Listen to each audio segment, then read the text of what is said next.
Welcome to Scarfey Spurs Talk. In this episode, then, because we are continuing throughout the international break, we are going to bore you all of Tottenham and relegation discussion. But as always, as you can imagine with Tottenham, a lot to discuss. This episode, though, is going to be purely and solely focused on the managerial situation at the time of recording. This could be different by the time it reaches you, but Igor Tudor is still in the job. That's gone very quiet in the last 24 hours or so. So we're discussing him, his Tottenham future, if he has one, and moving on to the interim options, and then also in the summer what it looks like for Tottenham. And we don't even know if we're going to be playing the Premier League or not. So it's very difficult to know who's going to come in at that time. A lot to cover, a lot of names to mention, and I've also got a lot of fantastic people on with me tonight. I've got 4. So let's introduce them one by one. Haz, firstly, thank you so much for coming on. It's been a little while. You hosted my podcast a few weeks back, so thank you again for that. How are you doing away from Tottenham? Oh well, this 3-week break's been quite nice. I've not really watched any football because apparently this international's going on. I'm not really interested. We're not in the FA Cup, obviously, later on, which is why we're not playing till the 12th of April. So I've enjoyed the break a lot, actually. I mean, especially after the last game. Yeah. On this podcast, although I think it's a good thing to keep going, you won't get a break from Tottenham because we're not literally going to have a single show off. It's going to be still 2 episodes a week, and it's going to go on as well beyond the summer. So always talking Tottenham, whatever happens. And there's been a lot of therapy sessions, so, week after week. But we're here again. Haz, thank you very much. Justin, great to have you on. I always do it, and you have to look at myself and blame myself. I always bring on Justin and Dustin together, and I don't do it deliberately, I promise, because it makes it harder for me. But Justin, firstly, thank you so much. How are you? Thanks for having me again. I'm not gonna lie, I actually thought this was a setup because I feel like every single time, but no, it's It's fine not anyway. even. But yeah, no, I'm all good. I'm all good. A bit of time away from thinking about Tottenham, or not even thinking about them, just watching them is always good for the brain. So I'm going to enjoy this time off before it starts getting mad again. Yeah, absolutely. I mean, it can't get any worse, right? That's what I like to keep telling myself, but I don't want to jinx it or make it any worse. Justin, thank you.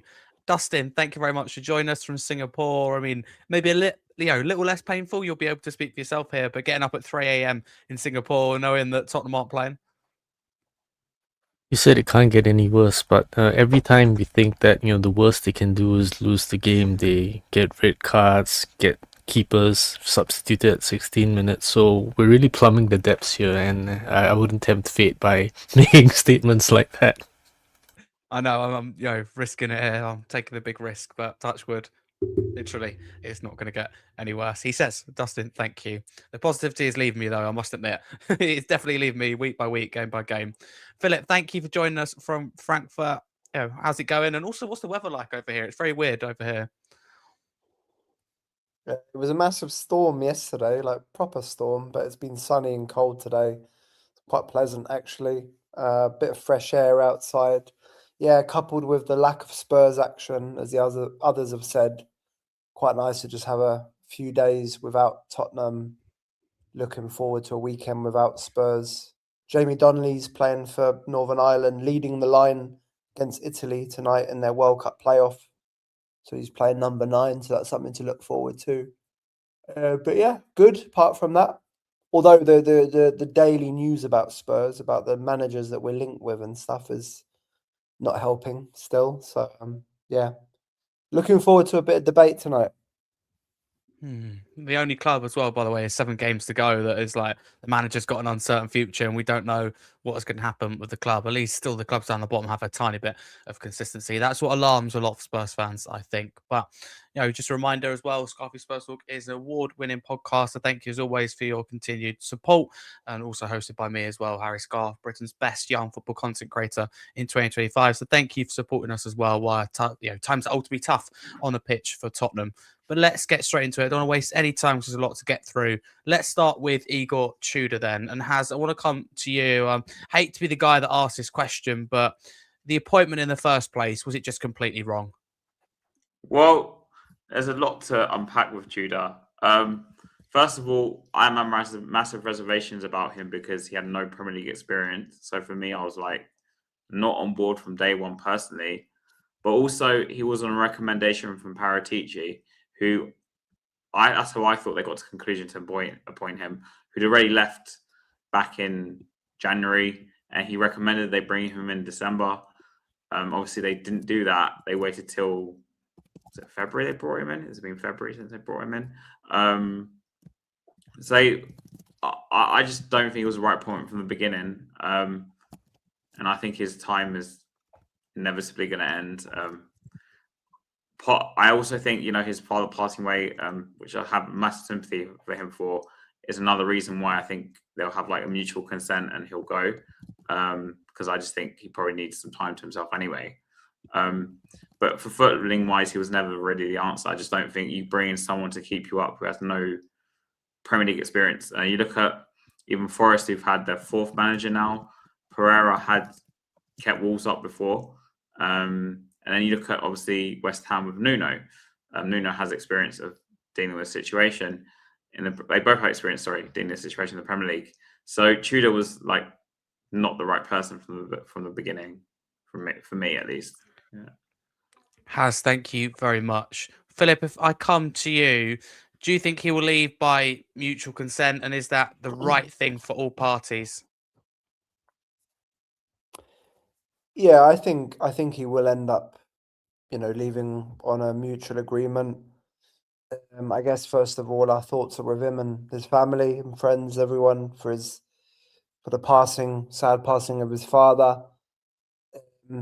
Which probably obviously timing wise is never good, obviously, for such a tragic thing like that. But like literally, being told seconds after the final whistle of that second half, it's just, you literally can't kind of make it up almost, So I feel really sorry, really sorry for him.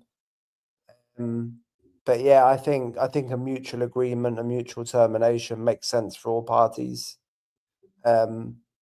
Be interesting to know what Tudor's thoughts on it really are. Whether he, whether they're being transparent with each other, whether he's essentially, because of what's happened, to his father and his family, that he's potentially looking from his perspective in terms of trying to check out, or whether he's actually keen to kind of come back in a couple of weeks. But the reality is, I think that situation probably makes it even more of a need, I would say, to do a mutual agreement. He's not going to be like sacked per se. He's only got a contract till the end of the season anyways, right? And which basically runs another couple of months. So they'll pay him out, obviously, for his wages and stuff anyway, right? For another couple of months. But I think it makes sense. He's been here, 6 games, 6 Premier League games, 1 point, 5 defeats. Some little highlights, some improvements, but also a lot of things going wrong and a lot of kind of strange decisions as well. So yeah, I think it's the best for all parties, but the issue is, do we have a replacement? It doesn't look like it. I imagine we're trying to get a replacement right now. We're trying to negotiate with interested parties, but I'm sure we'll talk about it in more detail. It doesn't sound like the people who are making the decision really have either a clear favourite for the interim, or even know really what they're doing, because there's a lot of rumours, isn't there, around maybe trying to get someone in permanently now, or I just don't know. I don't think we've got anyone lined up yet, and they'll probably announce Tudor is leaving the club at the same time as announcing a new manager straight away, I would have thought. I don't think they can do the termination or the agreement and then kind of say we will announce the new manager in due course. That just doesn't look professional at all. But then we haven't been professional, have we, under this current leadership, let's say. Absolutely. No, I agree with all of that. I think, Philip, thank you very much. And again, to put on record as well, it's very important to say on behalf of myself, but also my podcast in Scarfey Spurs, that our thoughts are with Igor Tudor's family after the passing of his father, Mario. That goes without saying. I think because of that as well, I personally think if that didn't happen, his father didn't pass away, I personally think he would have been sacked by now. I think it makes it very difficult for them to sack him straight after the game with that. That's just my honest opinion. I don't want to be a conspiracy theorist or anything like that. I think personally he would have been out of the job within 24 hours of that final whistle with Forest otherwise. So I think personally they'll probably wait until early next week. And as Philip says there, by mutual consent, but also announce a new manager at the same time. So in a way, this allows the club more time to find that replacement, but also makes it harder for them to go goodbye. So Tudor's got to agree to it. So I think that's what is delaying it. I don't think we'll see anything announced in the next 3 or 4 days. I think we'll have to wait, at least. That's just my view. Thank you, though. Justin, if I can come to you. I mean, again, Igor Tudor, have we improved under him or have we got worse? Yeah, it's been horrible. It's been horrible. I think just because there's been more confusion in how he's setting up the teams. I know we've been running more, but other than that, I don't think it's been any better. It's just been the most horrible season I've ever witnessed. I just can't believe it. And I agree with you as well. I feel he would have been sacked straight after the game, but obviously with the news what came out, you'd be a heartless club to do that straight away. So yeah, right now all we can do is just sit and wait. But it's been dreadful. Every single game has been horrible, minus the Liverpool game and obviously the last game against Atletico. But every other game's been dreadful. I think we've been spanked by 3 goals nearly every single game.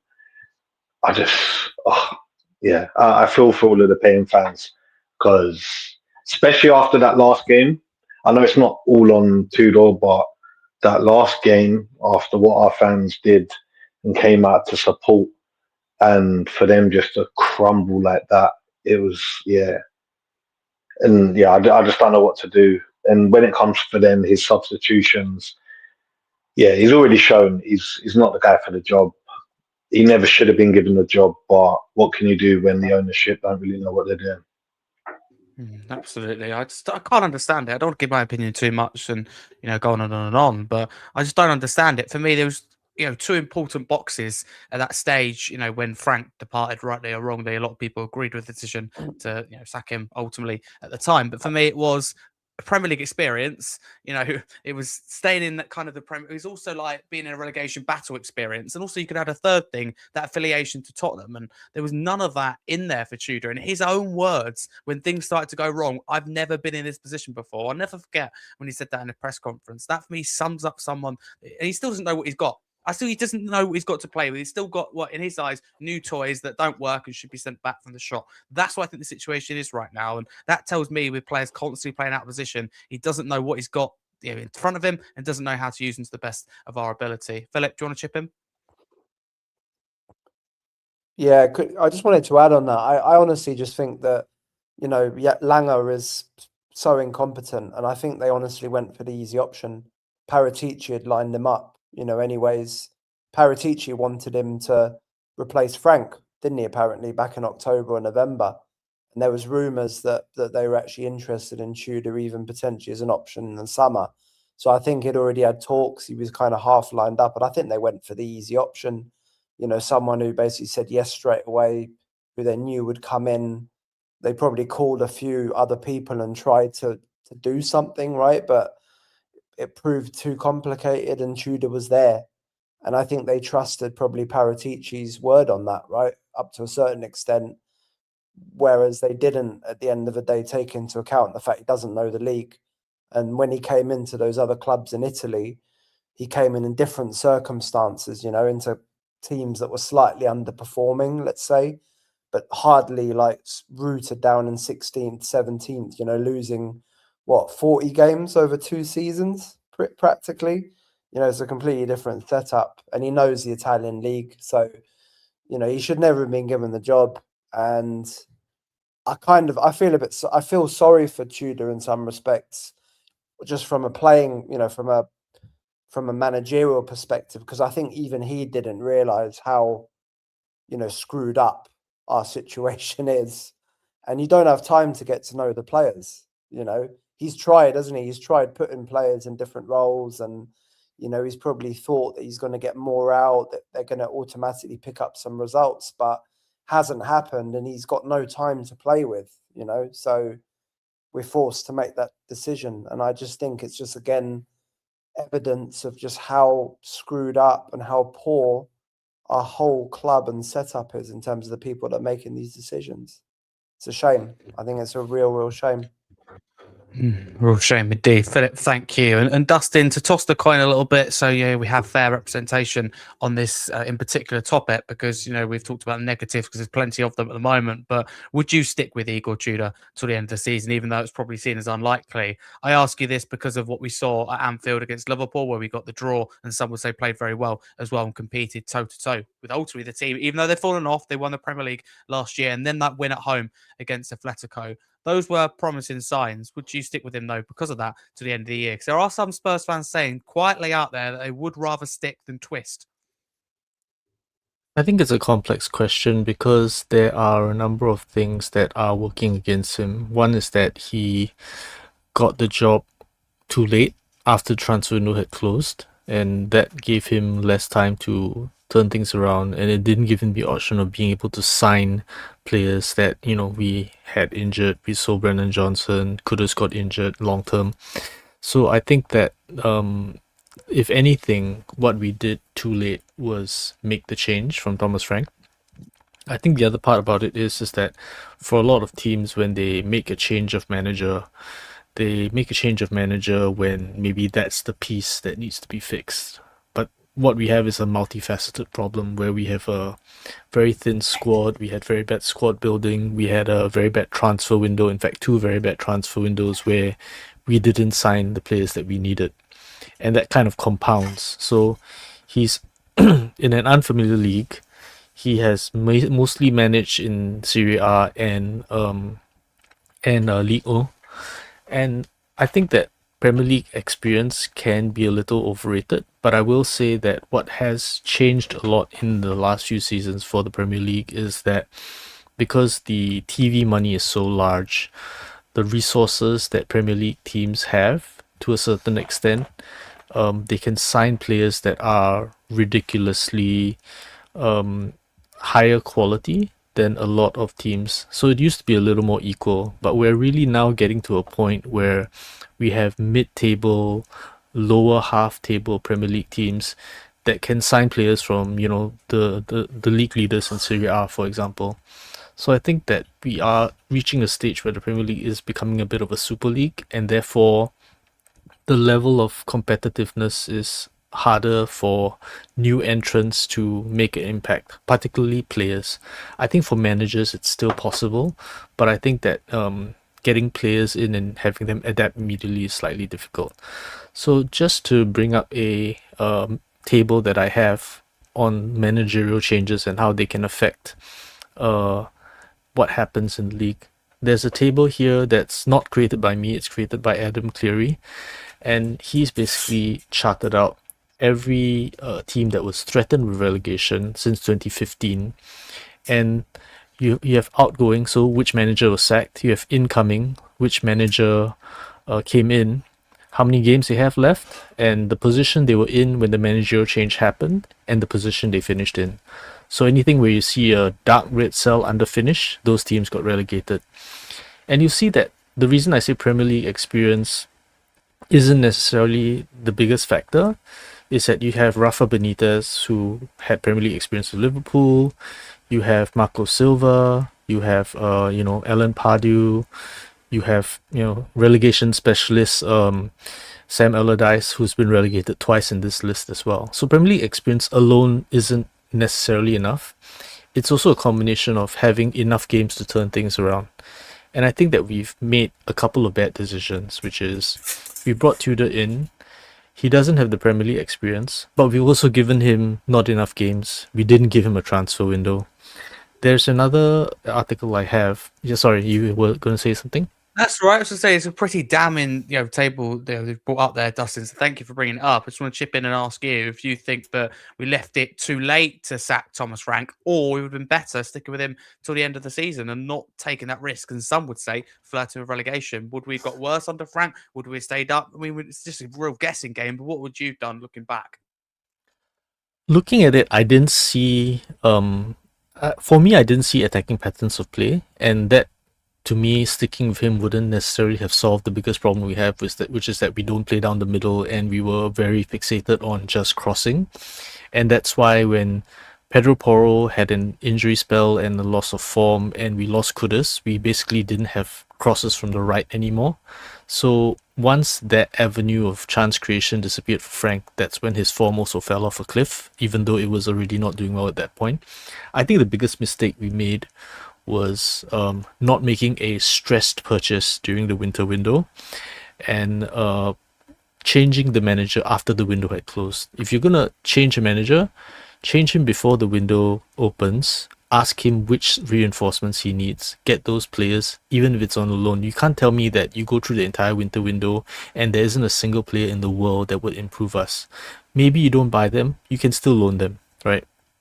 And there's still a possibility for you to buy players from teams that are not in Champions League, because you can attract them saying, hey, we've still got the knockouts of the Champions League to play, and you'll be able to attract players that way. So there's still some upward mobility that you can still attract players with, but we didn't do any of that. So we changed manager too late. We didn't give him a transfer window. We didn't give him reinforcements, and that's why we are in the state that we're in, because we've also changed to a manager who's very wedded to 3 at the back, man-to-man marking, and a very high press, which is diametrically opposed to the way we were playing under Thomas Frank. So it's a combination of changing the style of manager, not giving him reinforcements, not giving him a transfer window, and having players whipsaw between basically 3 styles of manager, between Ange ball, Frank ball, and now Tudor ball.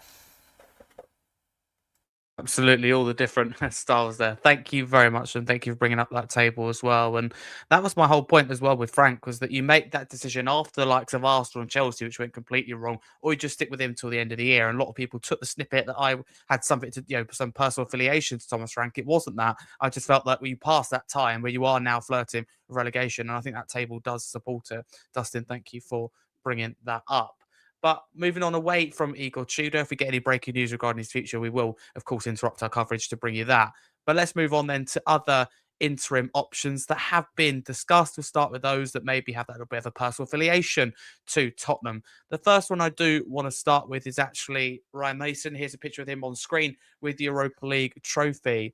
Justin, if I can start with you on this, would you want to see Ryan Mason back at Tottenham on an interim basis till the end of the year? And, if that is a yes or no, whatever your answer may be, does it also concern you, his record at West Brom, because he left them just on the edge of the relegation zone and 10 away defeats in a row when he left? There's not a chance in hell I'd ever want this man back at the club. I was so happy when he left. He's a part of the mentality, what's okay with losing. Yeah, no, I just can't. I get it, cool. He was part of the managerial or the coaching staff, obviously, when we won the cup, but yeah, no chance. And the funny thing is, I wanted him to do well, but it is what it is. And the worst thing is, he's worked under so many great managers as well. I would have thought he might have done better, but I can't have this guy back at the club. That would really mark the end of us. I feel this is the one guy, because it'd be bad enough if he came back as a coach, but to come back as the man, there's no way. That just killed me completely. He's not good enough. Do the players even look up to him as someone who encourages them to try and do more, or what tactical? No, there's no chance. That'd be horrible. I cannot lie. Definitely horrible. Sounds like you're completely opposed to it then. You feel strongly about 1,000%. Do you think, beyond this though, do you think he does have a managerial career or not? Oh yeah, no, he definitely will. As I said, he's coaching. No one has able to coach under the managers he's able to manage with. So I believe he will become good one day. But yeah, he needs to do one of the ones where you go down to a League One and you really build up your career, and then because he's young, so he can afford to lose 10 years building up real actual experience and show what he's got, instead of to manage a Prem team as well in a relegation. That'd be suicide for him. That wouldn't be good for the mental health. So I don't think he should do that. Okay, thank you, Justin, very much. Philip, to bring you in on this then, Ryan Mason, are you how do you feel about it? Ultimately, Justin's been very strong there. Would you take him? Would you consider having him back on an interim basis? Because I just feel, I don't know about anyone else's timeline on social media, and I know this is, again, you don't know everything from social media, and again, very exaggerated opinions, said things for effect. I'm totally aware of all of this as a regular social media user. However, I feel like more and more people that I'm connected with that I believe are sensible are coming around to say, I think Ryan Mason is probably our best bet, which I'm surprised about, if I'm honest. How do you feel about the prospect of him returning? Yeah, well, I disagree with Justin actually on this one. I would like to see Mason come back. I think it would be a good option for us because at the moment I think we need someone who understands the club. Mason isn't a club man in terms of being an ENIC guy or something like that, right? He's been here so long, he understands what the club means to the fans, everything else like that. He knows quite a lot of these players, obviously, as well. He's coached them. I know that he's come in as caretaker a couple of times. Hasn't done particularly well, but obviously he's been trying circumstances, waged the chance to go to West Brom. Didn't do that well there. Admittedly, they have done terribly all season before and after. It's only now recently they've started getting a bit better, like in the last couple of weeks. But he cares about the club. He loves the club. He's a Spurs man. And I think right now what we need is someone who can literally go to every single player in our squad, literally put an arm around them, do a 1-to-1 with them, and just try and get something out of each individual player, by just trying to really help them. Mason keeps things quite simple from a formation perspective. Don't think he's going to start playing, square pegs in round holes. And if he would get appointed, yeah, there'd probably be some fans we need someone else in, maybe someone with even more experience of the Premier League or something. But who do we get in? The options at the moment are so little. Would we rather take an Adi Hütter over Mason? I wouldn't, and I know Adi Hütter because he was a Frankfurt manager here in Germany, and I've met Adi Hütter actually twice at the stadium and in the hospitality. He's a good guy, by the way, Adi Hütter, and he plays good football. But for him to come in as an interim, for him to come in as he's a good manager. I mean, he's done well, right, wherever he's been generally. But like to come in on this kind of emergency rescue mission with 7 games to go, he doesn't know the Premier League. I just don't think that's going to work. And Mason, at the end of the day, look, if I got Ryan Mason in, I would make sure to support him, with maybe, Jermaine Defoe or even some more support in the background. I don't know, even someone like Glenn Hoddle. I mean, like right now we're desperate, right? But we do have the ability to form a coaching team, right? That in my opinion really needs to try and enable the players to go up that one level from where they are at the moment, which might give us enough in some games, right, to pick up that 1 point or to pick up the 3 points, and also just try and sort that defense out, right, in terms of giving away stupid gifts. For me, I if he's interested, I mean, we're all assuming that he's waiting for a call or something, right? Maybe he's not even interested in doing that job. Maybe he doesn't want the stress of doing it. Maybe he doesn't want, the potential of us going down, right, under his watch, right, under the 6-7 games. And that probably leaves his managerial career, in, well, maybe not tatters, but it doesn't leave him very well. Like, so maybe he doesn't even want it. I'm sure we've spoken to him, right? He's friends with a lot of the people, of course. I mean, we will have spoken to him about it, but I would just imagine that he's not up there on the list. There's no noise about it. That's why I said that. That's what I was saying. Pressure-wise, I doubt he'd want to have to come back into a relegation fight. you're right. And also, I would have said if Poch was coming back in the summer, then it could also be good to get Mason back, because Mason gets on with Poch really well. And I'm pretty sure that Mason would definitely consider being a assistant again, maybe under a Poch or something like that. I know Poch has got his team, hasn't he, which is pretty solid, but Mason would have or could have come back into that. But I'm kind of assuming here that Ryan Mason isn't like in the top 3 shortlist here for the club at the moment, because we've heard nothing about him. So I don't know if he's maybe a backup still. I don't know. Maybe he's rejected. But again, there's been no news about that. And enough people know Ryan Mason, and he's connected with enough people that you would have thought maybe something would slip out from the media, But they for might me, want it'd to be keep it yes. quiet. I would. They might keep it quiet That for the as well. situation But I mean, with Tudor Scarver.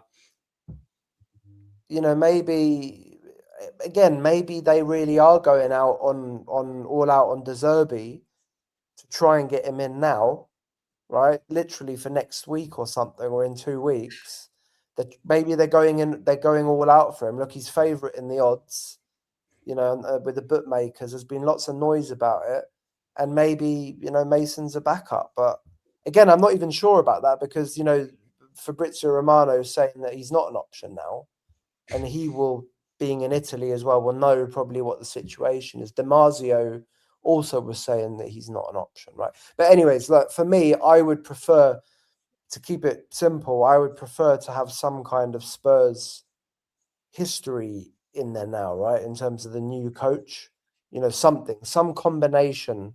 That would be my preferred choice over someone like Adi Hutter or, whoever else it is. Sean Dyche, by the way, I would have gone for if he was up for it, but sounds like he's not. So, yeah, Ryan Mason for me would be a green light, but who knows? Okay.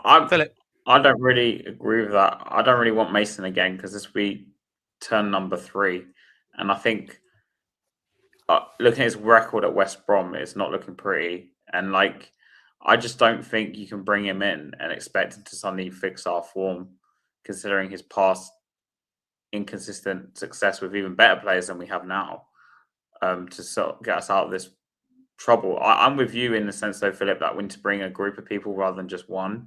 And my group would be something like almost everyone, I guess. I like the idea of Chris Hughton, because I think he could bring a lot of a wise head.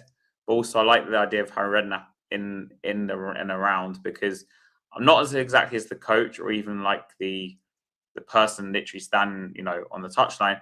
More just have someone around the players who can just give them a little bit of a boost. And along with Sherwood, I want to bring all 3 of them, because I think Sherwood could maybe keep some of them in check that need to be in check, like a Romero or something. But the chances of us bringing in all 3 is quite low. But that's my idea. I'm more bringing in a team rather than this one coach or manager, whatever you want to call it, to come in and suddenly just save us. And yeah, that's where I'm with it. Personally, I don't actually. I know you're going to talk about Zerbi in a bit, but I'm not really keen on him, especially because I've read that he only really wants to come if we stay up anyway. So I'm not really that keen on bringing him in, and I don't actually think he's the personality we need right now to motivate us to stay up. He's a hothead. Completely wrong. So yeah, I understand why they're going for him. And I know it sounds weird, but I kind of don't want us to sign a permanent manager now. I just don't think it's worth it. And unless through some divine miracle, I know he's the last slide you showed me before the show, but Poch comes in and he decides he's going to be with us regardless of what division we're in. Because there is rumours that he might consider that. But he'd have to decide before he takes a job that even if we go down, he's going to stay. So that's the problem for me bringing a permanent manager, that I'd rather have someone come in who knows, kind of like what Wolves have done with is it Rob Edwards? No. Rob Edwards is doing a terrific job now, isn't he? So he's come in, I guess, with the premise that even if they do go down, he's going to stay. I'm not seeing any indications that he's going to leave. Whereas Zerbi was jump ship, and he'll only come if there's an option in his contract to jump ship, literally, if we go down. I think that's the only way. He needs to understand that if we go down, he's going to stay. That's what I'm trying to say. and this is why I'm more of like a 8-game manager, I guess, because what 8 games left? 7-8 games. Or team, which is why I was more for like the Sherwood Redknapp Yes. Houston team, Well, coming for 7 games. that's Kind the of thing. would get like a State 2 the wins, obvious. 3 wins, whatever, and then State the they obvious. can It's leave about off. it's about the result, isn't it? It's Yeah, It doesn't matter for me. Tell me if I'm wrong, but how we play, how we get there, we just need to grind it out. We need a manager that knows how to win 1-0 or to get a draw when we don't deserve it. And I think that's the way we're gonna have to approach the rest of the season. There's no good dominating again. Like even Forest, right? I don't think it was great. Don't get me wrong, but in that first half, all those corners, all that possession to nothing. We can't be doing that again because Forest, better doing what they've done and kind of suck it all up in the first half and then go for it. I think we're gonna have to be very clever, and it will be boring, but I think that's how you get results personally. But Haz, thank you for that. And we'll get on to Zerbi in a little bit. But before we go on to more interim options and permanent options, of course, to come, the interims, I think, the priority for now. Dustin, you are a very, very sensible guy. So I want to have this conversation with you in particular. How important is it right now that we don't just base this managerial decision on emotion, or do you think it is important that we emotion's the biggest factor? Because a lot of people will be very keen to say, let's bring, whether it be Ryan Mason, but in particular Harry Redknapp. That was an argument by Spurs fans put out a lot. How important is it to not just make an emotional decision and actually bring in someone that fits the criteria in terms of can get the most out of these players and has been in this situation before? I know you said there that Premier League experience is not vital. I now, after weeks and months of reflecting, agree with you. What I do think is vital is that someone's been in this situation before. I think that just about tops the affiliation to the club, but both ideally would be lovely. What sits for you as the priorities? And also the question there about ultimately the emotion behind it. Has it got to be more than that to make their appointment? I think that I can understand why a lot of people want Tottenham DNA in the next manager, because they almost feel like you need someone to tell the players that this matters, how much this matters to the fans and all of that. I'm not convinced that that is the problem, because I look at the players and I don't necessarily... you might look at the performances and go, oh, these players just don't care. I don't think it's that they don't care. If anything, a lot of the bad decisions seem to show that they care too much.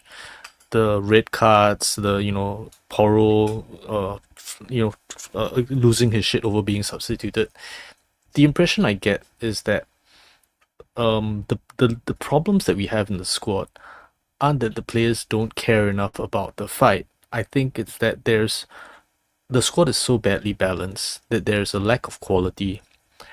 What I mean by this is that we have Tell over there doing everything that he can on the right wing, but we don't have a player that can finish, or rather the player that can finish the chances that Tell would have created from that left wing would have been Brennan Johnson, which we don't have anymore because we don't play that way anymore and we sold him.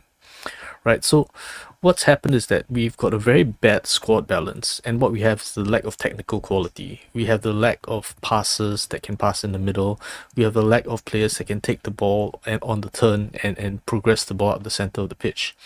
What we have left is a lot of players that can cross the ball and some players that can ostensibly hit the ball, but it's a very agricultural way of playing, and that's been our problem the entire season, which is we rely on winning headers against centre-backs in the best aerially dominant league in the world, right? Like, if you're relying on crosses to score in the Premier League, this is the wrong league to rely on crosses to do that, because the centre-backs in the Premier League are probably the best in the world at aerial duels. So why would you make that your main way of attacking? To me, and one of the indictments of the way Tudor has been coaching is that he has been, Xavi Simons played good games, probably his best game of the season against Atletico Madrid, leaves him out, doesn't bring him on until the 70th minute. So we lack the quality in the centre. Then you play Van der Ven as the left back, and you have Tell on the left wing. So the chances that Tell creates would have been for someone that either overlaps him or comes in on the left half space, neither of which Van der Ven does for Netherlands when he plays as left back. That would have fit Udogie better, because Udogie he did play under Ange as an inverted left back, right? He would have gone into those spaces where Tell would have been creating chances, but they didn't play them at the same time. So it just seems to me that our problem is lack of quality, lack of ability to pass the ball through the lines, lack of ability to carry the ball and create chances, lack of ability to receive in build up and turn. And I don't think that Spurs DNA and wanting it is the problem that we need to solve. I think the problem we need to solve is being able to play centrally and to create chances. And I think the best examples we saw of that was actually the Liverpool game, where it was some of the best central ball progression and chance creation that I had seen the entire season. But again, it's against Liverpool, a team that likes to possess the ball. If we're playing against a low block and a deep block, I don't know if we can actually play that way, because we've stopped playing that way this entire season. We don't progress through the center, we don't unpick the lock, and our best lock pickers, James Maddison, is out.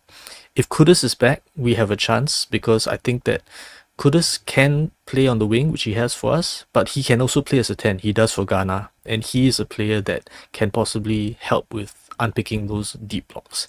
But we need a manager that prioritizes that. So to me, it's not so much about Spurs DNA as much as it is about a manager that can profile the players well, play them in the correct positions, and prioritizes chance creation through the center.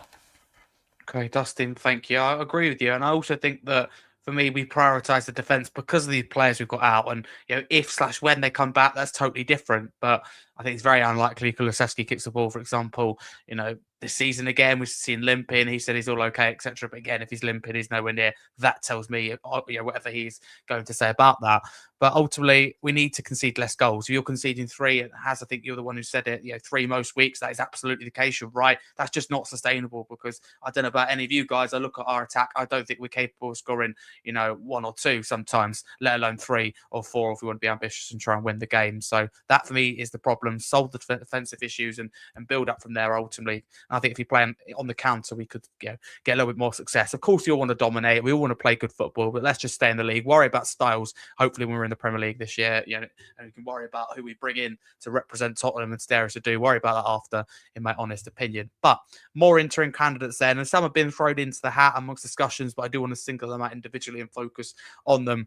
One of them is Tim Sherwood, who's been mentioned 2 or 3 times already tonight. So I want to mention him because he's not shy of putting his name, in the ring. Let's just say, latest quote from him on Sky this week was, "I don't think it's too late. I would keep them in the Premier League for sure. I believe that someone with common sense keeps them in the Premier League. They have the quality to be able to do it." Interesting. Haz, I'll come to you. You've spoken about Tim Sherwood, how you'd have him back within that team that you would have back. For me, tell me if I'm wrong, this reeks of me as someone that when he speaks, you think he understands the situation at Tottenham. I reckon he gets there and it's far worse than he imagines. To say that someone with just common sense keeps him up, I don't know about you. I think our problems lie far, far deeper than just someone coming in with a little bit of common sense. I'm not saying that he can't keep us up, but ultimately at this point, you just give him that shot. He's given it the big one for a long time now. Just say, come on, Tim, show us what you can do. Well, the weird thing is, a lot of the names I mentioned as a team, I wouldn't bring them in by themselves. So what I'm trying to say, having Sherwood, Redknapp, and Houghton, is that to have a balance of personalities. The problem with bringing, for example, just Sherwood, because we're focusing on him right now, so I'm sure we'll talk about the others a bit later, but is that he probably thinks from the outside, like a lot of previous Spurs managers, that the situation is not as bleak as he thinks from the outside view. But as with Tudor, and I think he should learn from what's happened with Tudor in some respects, he went in there and remember saying, "I'm going to keep them up," and he's lost 4 games, I think. So what I'm saying is, he went in there thinking, because I've turned around other teams, like I think it was at Udinese and some other teams, and it's Juve, whatever, in Italy. I'm going to come in and suddenly just flick a switch and fix the problems. I think the problem with Sherwood also is that he's been out of the game managerially for a while as well. But I think there's a very big difference looking from a situation from the outside and actually being in it. And I think the reality might hit him quite fast. So I don't want him coming in at all. I just don't want him coming by himself. If we're going to treat it like this, I just don't think by himself he's going to fix us really and to keep us up, to be honest. Haz, thank you. I won't comment in depth on this one because, to be honest with you, I don't remember Tim Sherwood's Tottenham. It was before the first team I remember was under.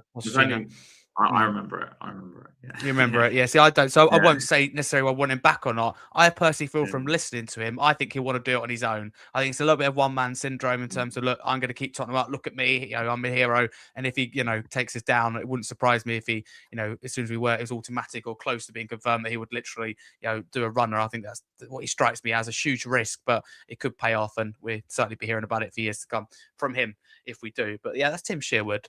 Philip, if I come to you, could speak about Harry Redknapp, because again, I would say if I had to predict, if we just base this on social media, I reckon he's the fans' favourite. If I had to predict, of course, Pochettino tops that, but realistically, he's not going to come in. So you eliminate him for the summer unless he's going to all of a sudden, ditch US, which I don't see that happening at all. So apart from that, I would say he's the fans' favourite.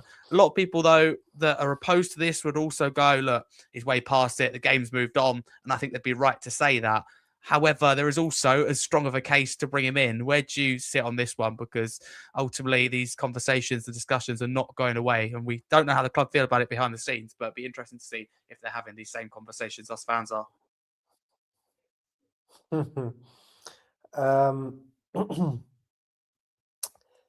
Yeah, I mean, being realistic, he is over 80, isn't he?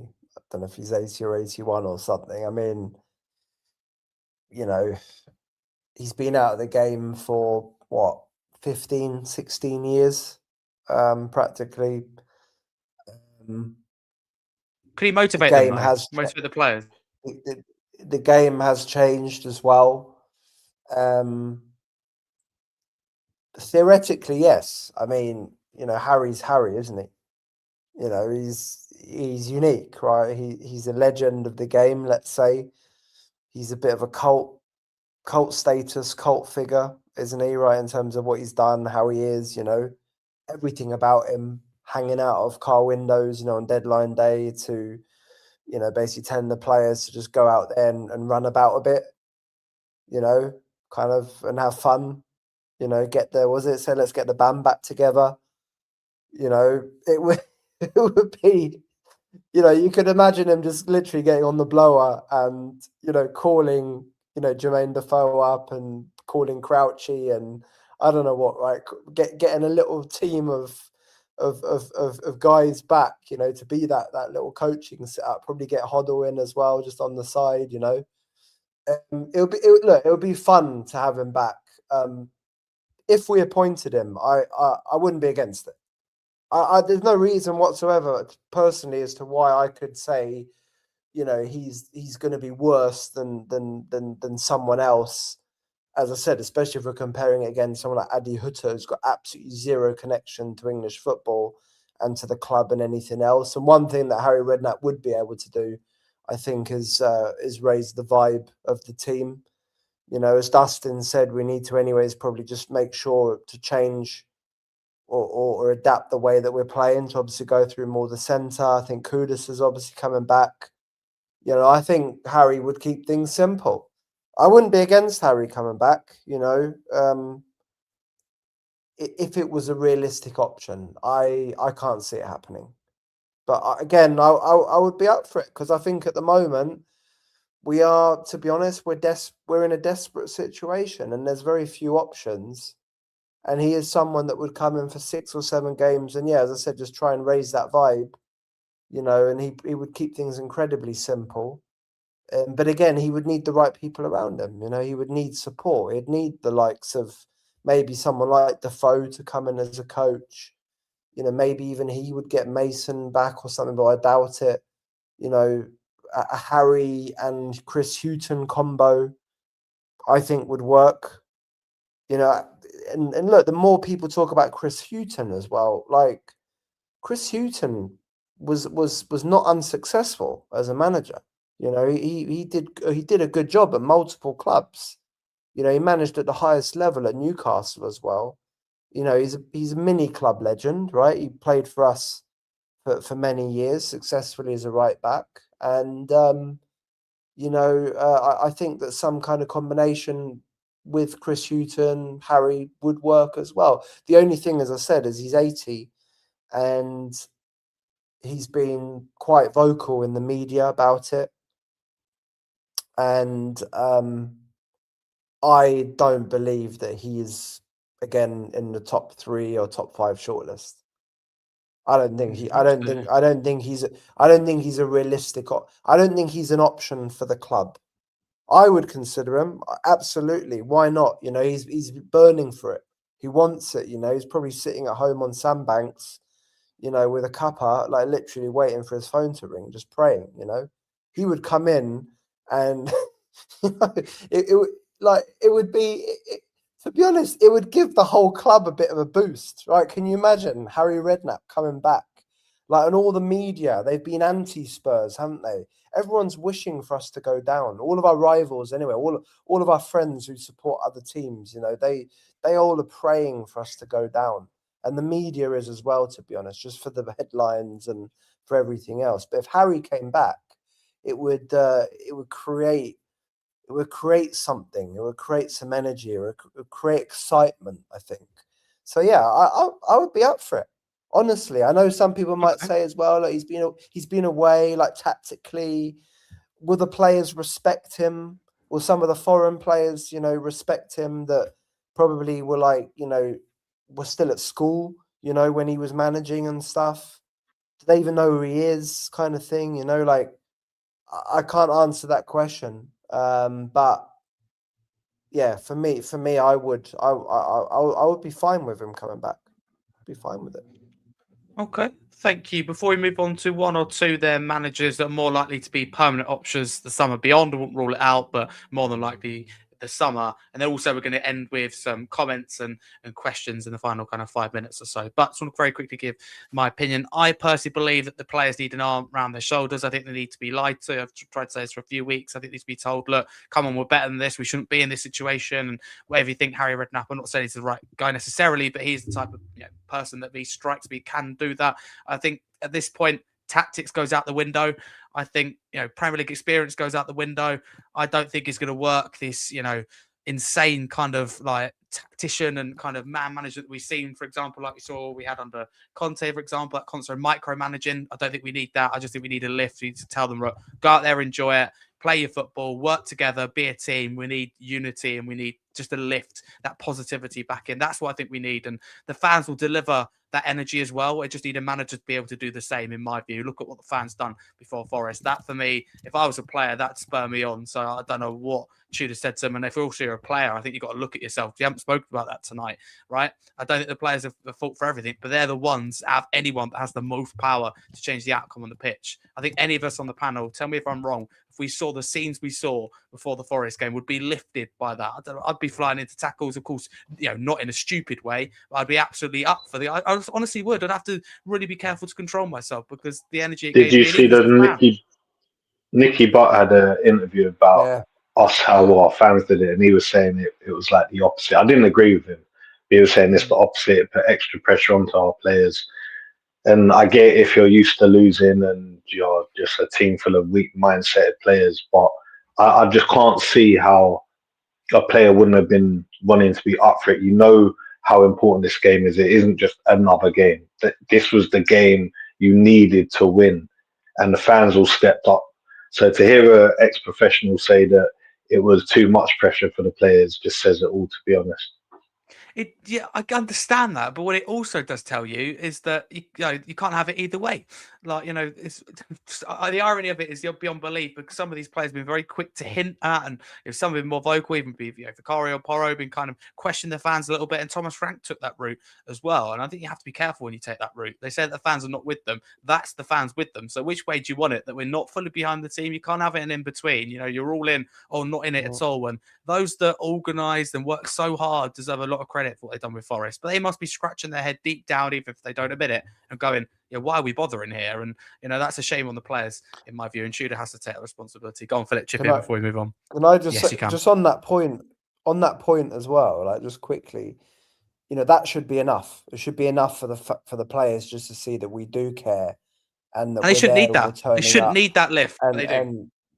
No, they shouldn't need that lift. But it should be a reaffirmation of how much we believe in the club and how much we believe in the team. And then when you see things like Christian Romero on that second goal, where he's just like jogging or like walking, you can see how he's like running.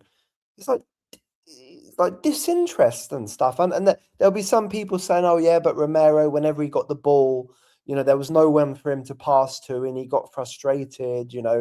He's a captain though, right? He needs to be the one who's showing, right, the intent, the energy, the desire, and then he goes off on his runs up forward out of position, because he's got a lack of discipline around that.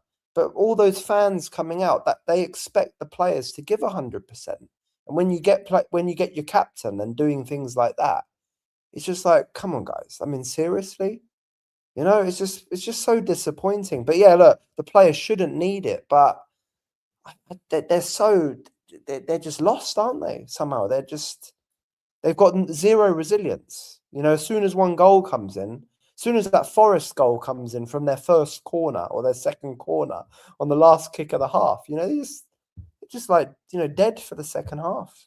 It's awful.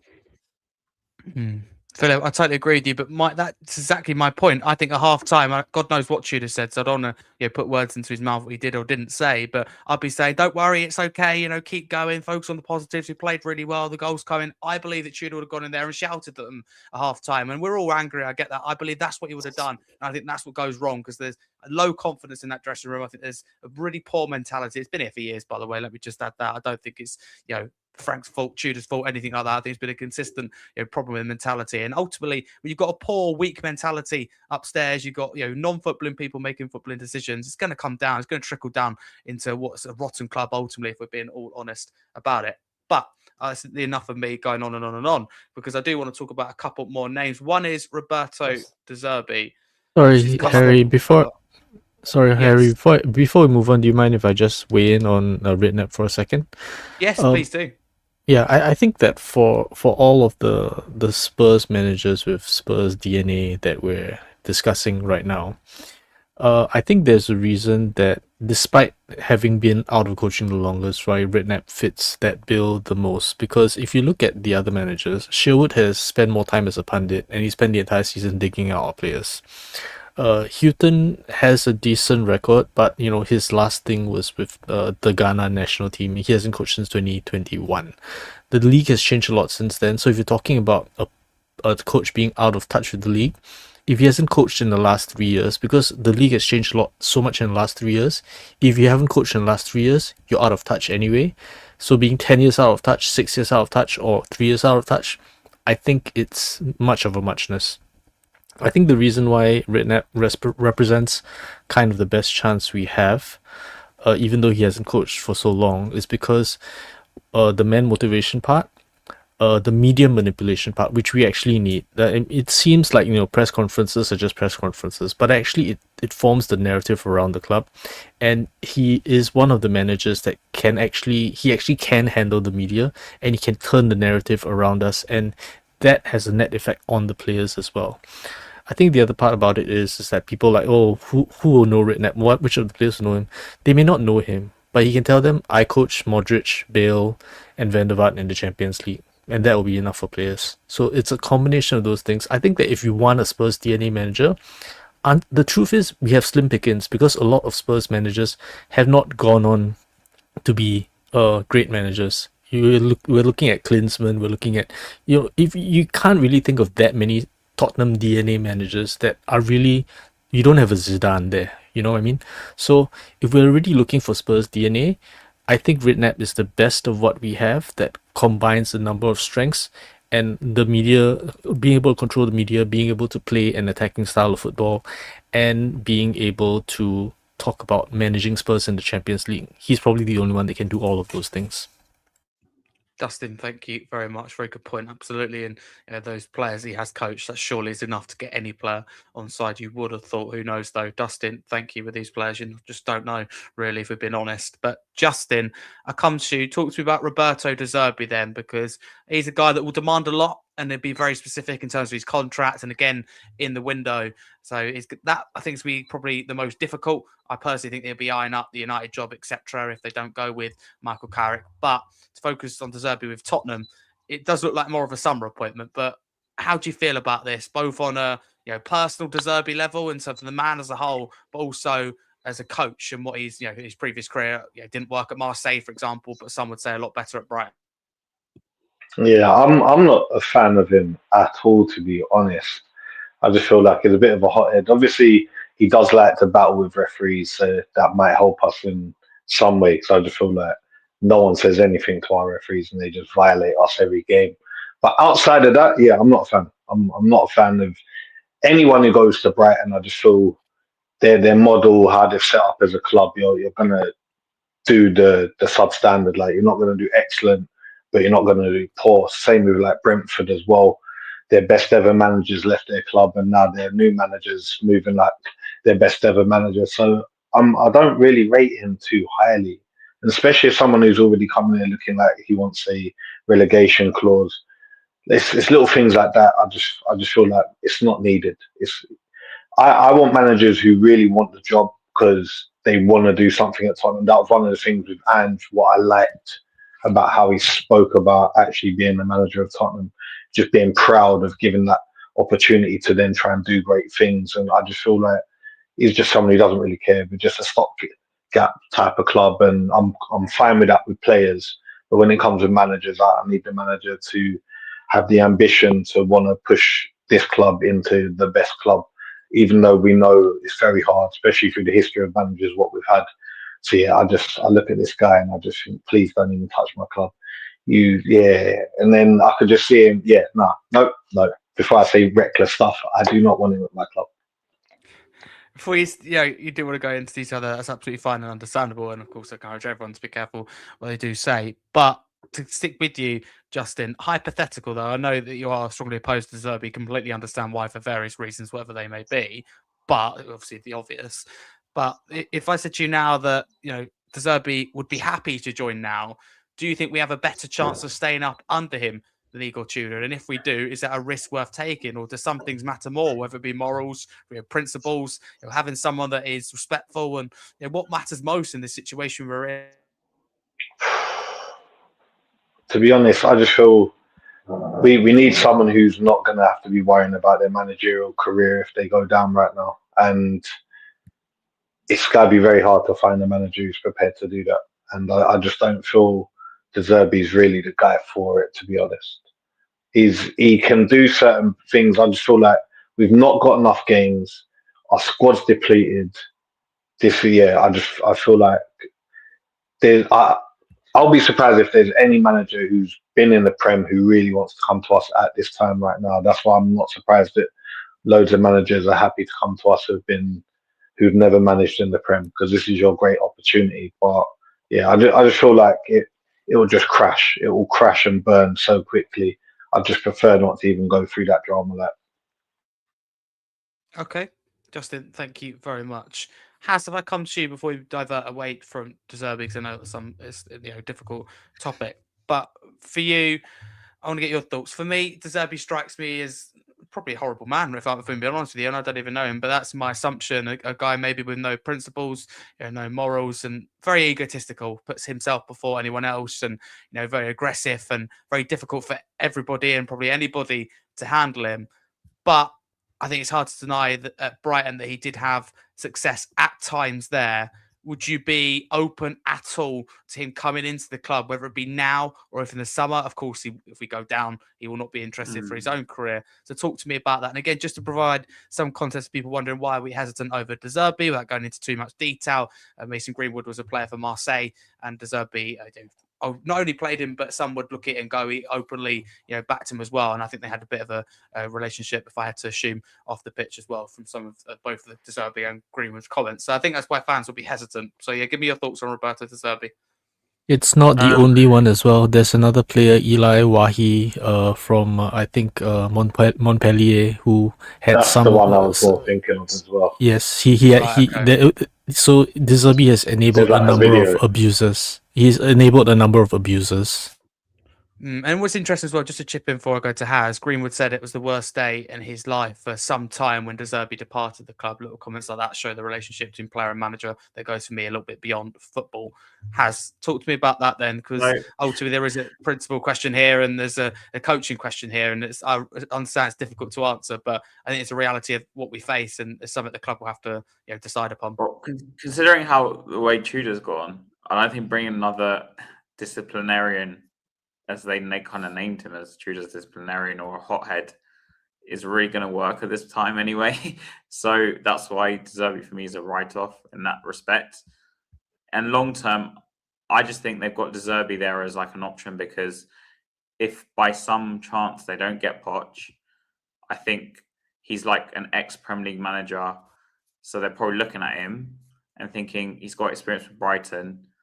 We might be able to bring him in, but I just don't think he'll, at least definitely not in the short term, like, it will not work, because it will just, I think it will be even worse than Tudor. I know it sounds mad, because he's just even more wild. And the players have not reacted well to like Tudor being, his managerial styles has not worked. So this guy's like, imagine Tudor times 30 or 40, I don't know. Anyone can compare it. So it's just not going to work. And long term, I just think, like I said, I think they're just doing him as like a backup option if Poch doesn't work out. And I think, and that's why Zerbi is less likely to come short term or like to sign now without guarantees of we're staying up and without guarantees that he'll still be here next season, I assume we do stay up. So that's why I think kind of both parties are kind of just backups to each other. I don't know how to explain it, because even though I have heard Zerbi does not want to go to United, at least that's what I read a month ago. But yeah, he can. I think Zerbi can up anywhere. I don't think he's going to up at Tottenham though. Just to add on, if we're talking about like having a man manager, this is the altercation that resulted in a player leaving Marseille because Zerbi reamed him out.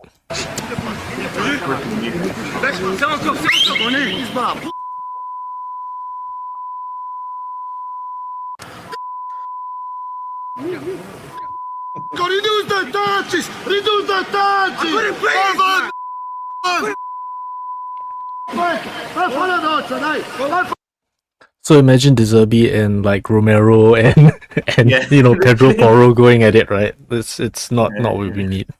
Do you know what? Netflix will be there. Let me tell you that. That's one thing that they'll be pushing to happen, because they can certainly create a few series, let alone episodes on that one. But thank you. God, imagine we're all or nothing for this season. Oh, that would have been crazy. The worst thing is, I'd prefer the banter of us signing someone called Adolf than us having to deal with having what comes with Zerbi. We just don't need that on our club, especially right now as well. I just prefer just to go in a new fresh line without any unneeded weird background decisions. If we already couldn't handle Conte and Mourinho, what makes us think we can handle Zerbi?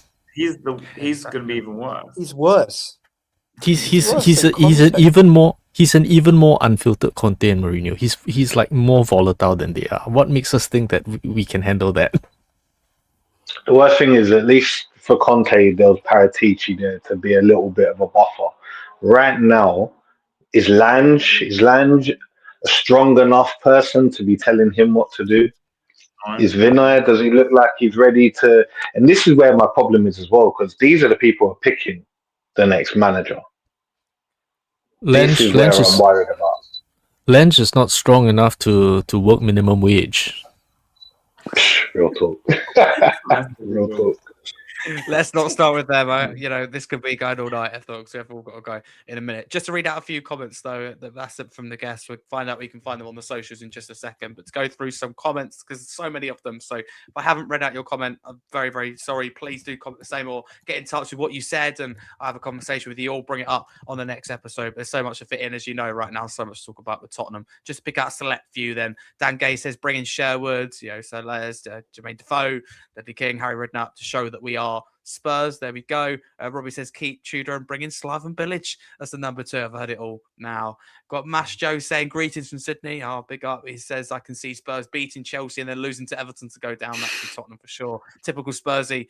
Absolutely World Cup playoffs about to start. Imagine Italy fall again. Tottenham of international football. Okay, what else we got? Would we take Southgate? That's one we will answer. Going forward, Gareth Southgate. I think the answer will be no. Again, I can't see it happening if I've been totally honest. What else have we got here? Yeah, someone mentioned that Zerbi incident. Again, that's something that we have discussed. Not very good. But no, big up to everyone. Comment here as well. Big up to all. Come you Spurs. Landjau, Enoch out. There we go. But no, thank you. There's a lot of good comments in here. Do appreciate it. Klopp will keep us up. He's not going to come now. Exactly. I don't think Jurgen Klopp will be interested. I think getting into transfer management is one thing, but getting to come to Tottenham may be another. But that wraps us up for this episode. Jam-packed one, as always, even despite no game to discuss, which is never a bad thing because we can't get a result for love nor money at the moment. Let's go through and see if we can find my wonderful guests on social media. Haz, firstly, thank you for your time. Good to have you on as a guest because you have hosted, like I said, covered me before. So thank you for that. But as a guest, it's been a little while. So always good, to have you on and do stuff with you. Where can people follow you on the socials? I have a YouTube channel. I won't be live for a few weeks because we ain't got a game for a while. But please subscribe to Haz Spur TV. And also, if you want to find me on Twitter, it's at Haz Spur92. So they're quite similar names. And thanks for having me on. Haz, thank you. No, anytime. Thank you. I just wish it was in better circumstances, if I'm honest. So sorry about that. Out of my control, but thank you very much. Justin, thank you as well for coming on. Do appreciate it. Where can people follow you on the socials? Thanks for having me again. Great panel. You can find me on socials at The Right Show on X or on TikTok, or if you want to meet me in person, every home game, 105 pitch side. You can come say hello. Absolutely. Thank you. Thank you for everything you do for the club as well during these difficult times. So thank you for your commitment to this podcast. Justin, thank you. Dustin, talk about commitment. No better to go to you 3 a.m. every single time. And I tell you what, that's hard when we get spanked by these teams that we do on a regular basis. So thank you to everything you do. And the club don't deserve fans like you. Let me just tell you that. But where can people follow you on the socials? People want more from you because I know you do deep dive analysis, which is always very interesting. Yeah, I'm doing a deep dive analysis next on how to build a stable club, which is analyzing stable Premier League clubs and drawing equivalences between the different tiers of stability you need, which is the owner, sporting director, having a sporting director and coach that overlap for a number of years so that they can build stability, how clubs sign, wage levels, things like that. So looking at clubs that have been successful and looking at what we can emulate from those clubs and what we need to do in order to get back to that level. Okay, Dustin, thank you. Do appreciate it. If only the club would watch, what your analysis is about there, you would watch your content, then we wouldn't be in this mess, let me tell you that. But Dustin, thank you. If I'm not mistaken as well, it'll be 4:15 a.m. your time. So enjoy the day ahead. It's going to be a long one when you get up at that time for sure, but make sure you do get some rest. Dustin, thank you. And Philip, thank you for joining us from Frankfurt as well. Honestly, if you look across the panel, a fantastic example of what we're all about at the podcast. People joining as well with different opinions and from different places in the world, all still supporting the club, coming together as one. But Philip, thank you. Where can people follow you on the socials for more content? I know that you talk a lot as well about the German game. Yeah, thanks for having me on. Pleasure as always. Yeah, I'm just really on X, I guess, at Frankfurt Spurs. I just tweet about Tottenham. Yeah, German football, bit of Eintracht Frankfurt as well, my local team here.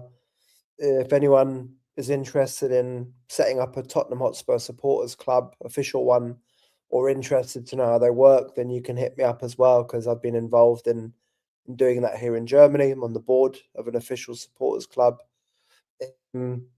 So yeah, always a pleasure and looking forward to seeing what happens over the coming days.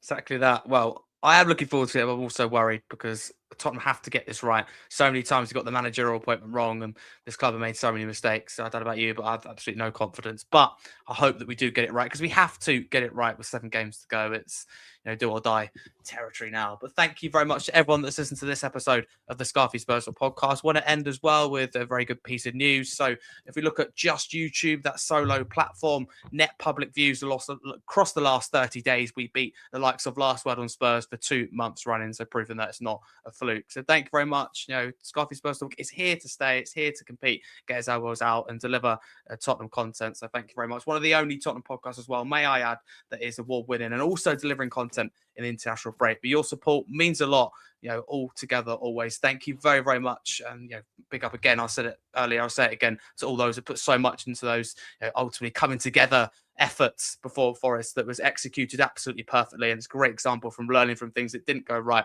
So if something doesn't go quite right in life, learn from that to talk with fans, go again and deliver. And we need people like that. We need to come together as a fan base, even despite the situation. That's enough of me talking for now. A massive come on, you Spurs.